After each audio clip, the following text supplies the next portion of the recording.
안녕하세요. 차산입니다. 오늘은 구독 눌러주세요.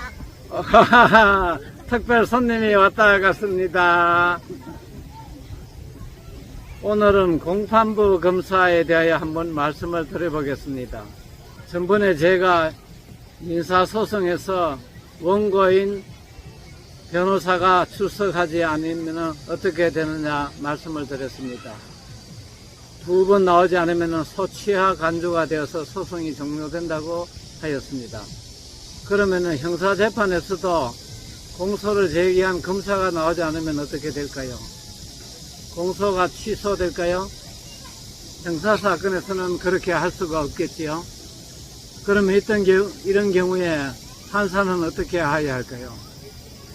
종전에는 검사가 출석하지 않더라도 판사가 검사가 보낸 수사 기록을 보고 공판 절차를 진행을 하여서 형을 선고하였습니다. 그런데 이러한 절차에 대하여 의문을 가진 법관이 계셨습니다. 그분은 형사소송법을 죄다 한번 찾아보니까 특별한 조문을 발견하였습니다.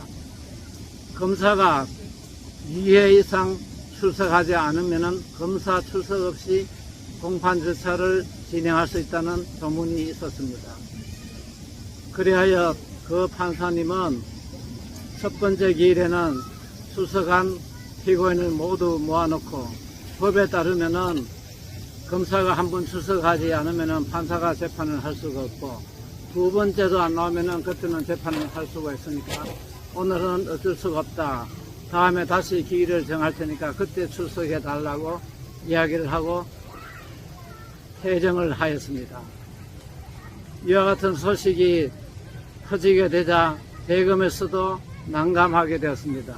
검사 수는 부족한데 판사가 재판할 때마다 수사검사가 일일이 입회를 하면은 상당한 인적인 제약이 있다는 것이 명확하였기 때문이다. 아이디어를 짜낸 결과 공판을 전담하는 검사를 두기로 하였습니다.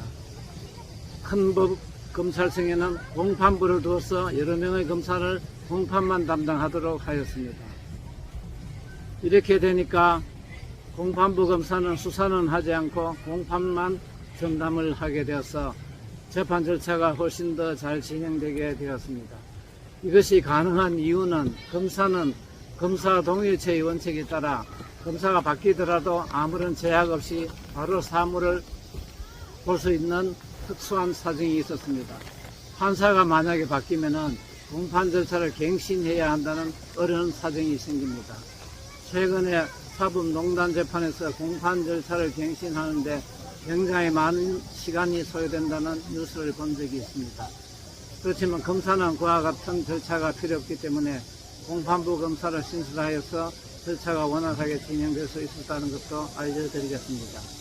여러분, 형사소송법에는 정말 우리가 모르는 아주 이런 조문이 왜 있을까 하는 조문도 있다는 것을 생각하시고 공부하시기 바라겠습니다.